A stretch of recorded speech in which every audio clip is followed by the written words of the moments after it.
안녕하세요. 뉴욕기호의 연합인포맥스 윤영숙 특파원입니다. 오늘 다우지수가 사상 최고치로 마감을 했는데요. 장중에 제롬 파월 연준 의장의 발언이 나오면서 시장이 조금 주춤하는 모습을 보였지만 결국 다우지수가 사상 최고치로 마감을 했습니다. 우선 시황부터 보고 가겠습니다. 우선 다우지수는 사상 최고치로 마감을 했는데요. S&P 500 지수와 나스닥 지수는 하락하면서 이제 지수 전체는 혼조세로 마감을 했습니다.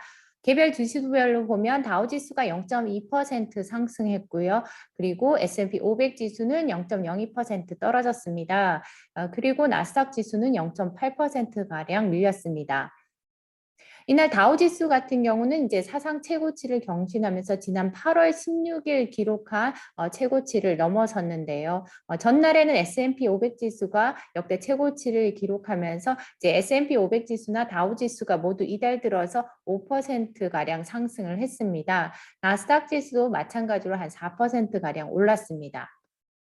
이날 나스닥 지수가 한 0.8%가량 하락한 데는 이제 인텔이나 스냅의 주가 하락에 영향을 미쳤습니다. 인텔 같은 경우는 오늘 10% 이상 하락했고요. 스냅은 26% 떨어졌습니다. 인텔 같은 경우는 이제 시장의 예상치를 밑도는 매출을 발표하면서 이제 주가가 크게 하락을 했고요. 스냅 같은 경우는 이제 전날 장 마감 후에 이 시간의 거래에서 20% 이상 하락을 했었는데요. 이날은 이제 26% 하락세로 장을 마쳤습니다. 스냅은 이제 애플의 그 사생활 보호 조치 있죠. 그 규정이 이제 바뀌면서 이제 실적이 악화됐다라고 지적을 하면서 실제로 매출이 시장이 예상한 것보다 이제 못 미쳤고, 그리고 이제 4분기 가이던스 자체도 이제 애플의 이 같은 정책으로 이제 둔화할 것이라고 이제 예상을 했습니다. 그러면서 이제 가이던스도 낮추고 이번에 나온 매출도 예상보다 부진하면서 주가가 크게 하락을 했습니다. 문제는 스냅의 주가가 하락하면서 같은 타겟 광고를 하는 비슷한 이제 소셜미디어 업체들의 주가도 동반 하락했는데요. 페이스북, 트위터 등도 모두 5%, 4% 이상 하락을 했습니다. 반면에 테슬라는 오늘 사상 최고치를 경신했고요. 그리고 그 외에 넷플릭스, 이베이, 마이크로소프트도 모두 주가가 사상 최고치를 경신을 했습니다. 일단 최근 들어서는 이제 기업들의 실적이 대체로 긍정적으로 나오고 있는데 이번 주 들어서는 이제 기업들의 실적이 약간씩 갈리는 모습입니다. 현재까지 117개의 그 S&P 500 지수 상장 기업들이 기업 실적을 발표했는데 그중에서 84%가 예상치를 웃도는 실적을 발표를 했습니다. 그리고 이번 3분기 실적은 지난해 같은 기간 대비 한 34.8% 높은 수준이라고 합니다. 멘트 하나 보고 가겠습니다. 여기 보시면 뉴욕 멜론 은행 투자 솔루션의 스티븐 콜라노 씨가 이런 얘기를 했는데요. 이제 상황이 약간은 이제 불확실해 보인다라고 얘기를 하고 있습니다. 연말로 갈수록 이제 비용 압박이 있고, 그리고 이렇게 노동력 부족 문제, 그리고 이 기업들의 그 실적 발표에서 나오는 경영진들의 뭐 발언이나 혹은 이날 나온 제롬 파월 연준 의장의 뭐 발언이나 정책 당국자들의 이런 발언 등으로 볼 때 연말로 갈수록 약간의 불확실성이 있다라고 지적을 했는데요. 오늘 같은 경우는 이제 파월 의장이 인플레이션과 관련해서 이제 당초 예상보다 더 인플레이션이 오래 갈 수 있다라고 지적을 했고, 그리고 공급망 제약 문제에 대해서도 상당히 비중 있게 지적을 했습니다.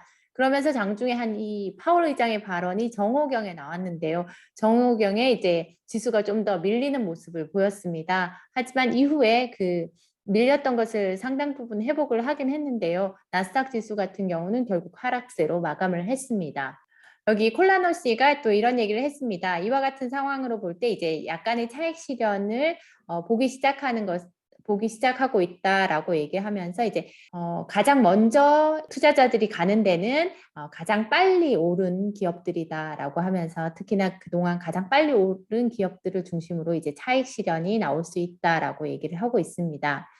그리고 이제 코너스톤 웰스의 클리프 호지 씨는 또 이런 얘기를 했습니다. 이제 인텔이 실적에 대한 실망이나 혹은 IBM 그리고 이제 연준 파월 의장의 발언, 특히 매파적인 오늘 인플레이션에 관한 이런 매파적인 발언이나 이러한 것들이 시장을 약간 불안하게 만들었다. 하지만 오늘 같은 이런 약간의 하락세는 너무 걱정할 수준은 아니다라고 얘기를 했습니다. 그리고 또 무엇보다도 뭐 비슷한 얘기를 했는데요. 7일 연속으로 이제 한 5% 랠리를 보인 후에 시장이 약간 조정을 받는 것은 어느 정도 당연하다라고 얘기를 하고 있고요. 다만 이제 연말로 갈수록 좀 장기적으로 볼 때는 해결되지 않은 역풍이 있다고 얘기를 하고 있습니다. 높은 밸류에이션 문제라든가 아니면 경기 주기가 조금 이제 전환이 되고 있다는 거죠. 그리고 그 연준의 긴축 문제도 이제 남아있기 때문에 특히 이제 주가가 지금 사상 최고치를 경신하고 있지만 연말로 갈수록 이제 부담이 있을 수 있다라는 지적들이 나오고 있습니다. 특히 이제 오늘 파월 의장의 발언에 있어서는 시장이 주목했던 게 그동안 계속 인플레이션에 대한 우려가 나오는 상황에서 인플레이션 압력이 이렇게 계속되면 결국 연준이 가지고 있는 도구를 사용하겠다라고 하면서 그 도구라는 것은 금리 인상을 말하겠죠. 그러니까 금리 인상에 나설 것이다라는 또 신호를 계속 주고 있기 때문에 시장이 이제 그 부분에 좀 시장이 그 부분에 좀 주안점을 둔 것 같습니다. 하지만 뭐 파월 의장의 발언은 그동안 해온 발언과는 크게 달라진 부분은 없습니다. 다만 시장이 공급망 제약이나 이제 인플레이션에 대해서 좀 더 우려하고 그 부분에 이제 비중을 좀 두는 모습을 보면서 좀 불안해하는 것으로 보입니다. 우선 제롬 파월 연준 의장의 발언부터 보고 가겠습니다. 파월 의장이 이날 이제 높은 인플레이션과 그리고 공급망 제약 문제가 내년까지 지속될 수 있다고 경고를 했습니다. 일단 인플레이션과 관련해서 좀 부정적인 얘기를 내놓으면서 시장이 좀 반응한 것으로 보이는데요.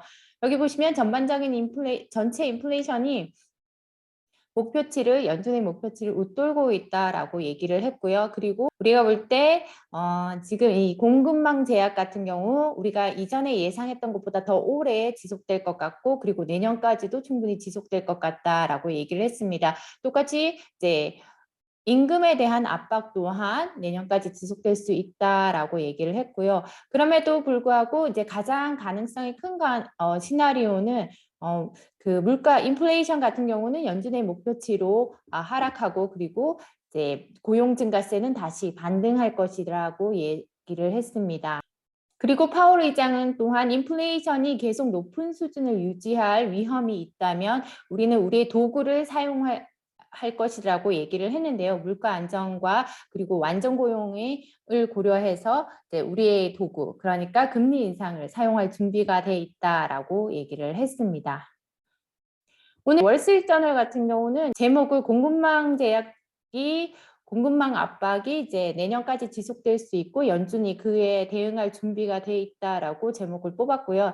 약간 이제 매체마다 제목을 다르게 뽑았습니다. 월스트리트저널 같은 경우는 파월 의장이 공급망 제약 자체가 이제 더 큰 인플레이션을 야기할 수 있다라고 지적을 했다고 말을 했고요.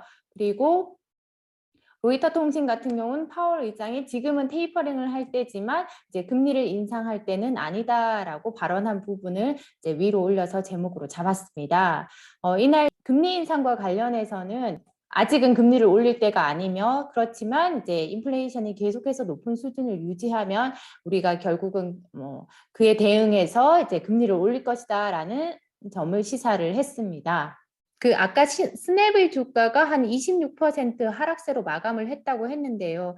이날 이제 그 스냅의 주가가 하락하면서 트위터나 페이스북의 주가도 동반 크게 하락을 했습니다. 가장 큰 이유가 바로 이제 애플의 그 사생활 보호 조치가 이제 온라인 광고 시장 자체를 완전히 뒤집어 놨다라는 이제 시장의 분석이 나오고 있기 때문입니다. 스냅은 이제 시작일 수 있다. 이제 스냅뿐만이 아니라 다른 기업들의 매출도 이제 타격을 입을 수 있다라는 경고가 나오고 있습니다. 그 애플의 그 사생활 보호 정책이라는 것은 애플이 지난해에 사생활 보호 조치를 강화하면서 이번 4월인가 이제 iOS를 새로 내놓으면서 그 어떤 앱에 들어갈 경우 당신의 앱 기록이나 혹은 검색 기록을 추적해도 되느냐라고 이제 묻게 됩니다. 플러리라는 기관에 따르면 미국인들의 한 15%만이 그 선택지를 줬을 때 내 그 검색 기록을 추적해도 된다.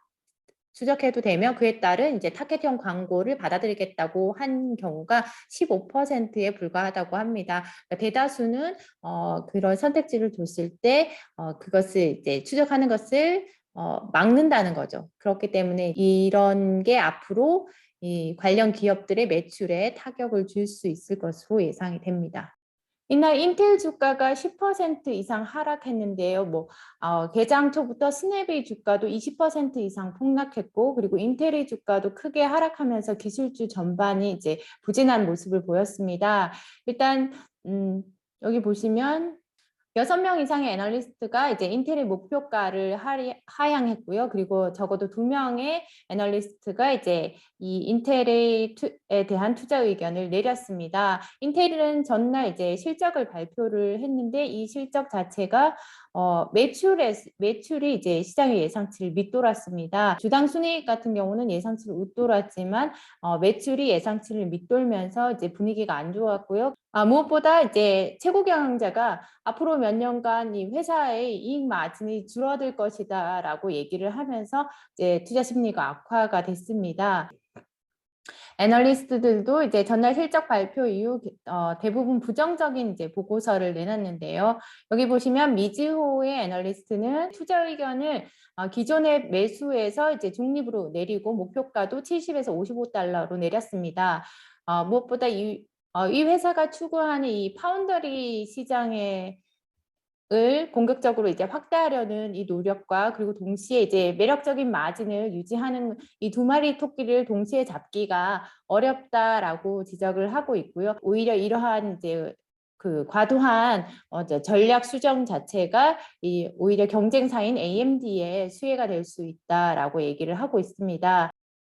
그리고 벤치마크의 데이비드 윌리엄스도 뭐 비슷한 얘기를 했는데요. 인텔이 앞으로 2, 3년간 상대적으로 좀 언더퍼폼 할 것 같다라고 얘기하면서 이제 그 경쟁사를 밑도는 성장을 보일 것 같고 총 마진도 하락할 것 같고 이제 그 점유율도 떨어질 것 같고 그리고 자본 지출도 늘어나고 실적에 대한 실적 압박도 받을 것이다라고 지적을 하고 있습니다. 그리고 실제로 인텔의 실적이 발표된 이후에 이제 그 투자은행들이 UBS가 투자 의견을 내렸고요. 모건 스탠리도 투자 의견을 내렸습니다. 그리고 미즈호도 방금 투자 의견을 내렸고요.